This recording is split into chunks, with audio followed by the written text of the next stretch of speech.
আমি এই বিভা বসুর এক্সিবিশন দেখতে এসে যেটা বুঝেছি সেই দু চার কথাই বলবো। এক্সিবিশনে আমি অনেক জায়গায় যাই, দেখিও। সেখানে বিভিন্ন ছবি আমি দেখেছি, সেগুলোর সঙ্গে আমি এই বিভা বসুর এই এক্সিবিশনটা সম্পূর্ণ আলাদাভাবে মানে দেখি। তার কারণ প্রথমত এখানে দুটো ভাগে উনি ছবি করেছেন। একটা ভাগে ছবিগুলো অনেকটা ছোট, কোনোটা 6x4, কোনোটা 6x6, কোনোটা 6x8, এরকম ছোট ছোট ফরম্যাটে উনি ছবিগুলো করেছেন।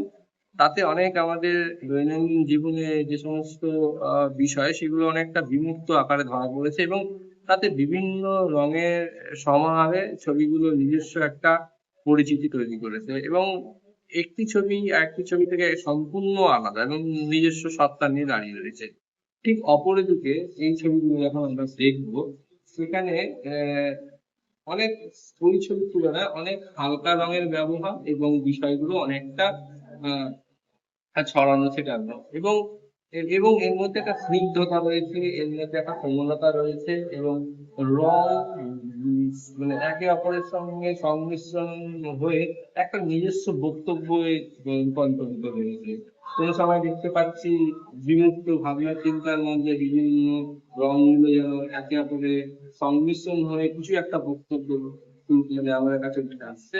অপরদিকেও ঠিক একই রকম ভাবে ছোট ছোট ফরম্যাটের মধ্যে বিভিন্ন মুখ, বিভিন্ন পশু পাখি, জীবজন্তুর মুখ যেন উঁকি মারছে, যেন একটা রহস্যময় জায়গা তৈরি করেছে। সব মিলিয়ে ছবির আকর্ষণীয় যে দিকটা রয়েছে বা অ্যাট্রাকশনের যে দিকটা আছে, আমাকে মুগ্ধ করেছে।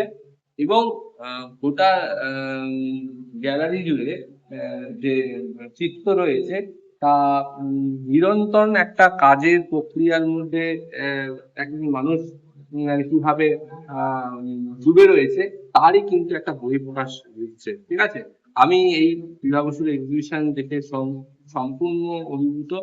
আমি বিভা বসুকে তার নিজের এই এক্সিবিশনে অনেক সাফল্যতা, অনেক শুভেচ্ছা জানাচ্ছি, এবং স্যার এই এক্সিবিশনে বা এরকম ধরনের কাজের মধ্যে দিয়ে নিজেকে আরো এগিয়ে নিয়ে যাক, আরো সমৃদ্ধ করুক, এটাই আমি আমার জানানো। ধন্যবাদ।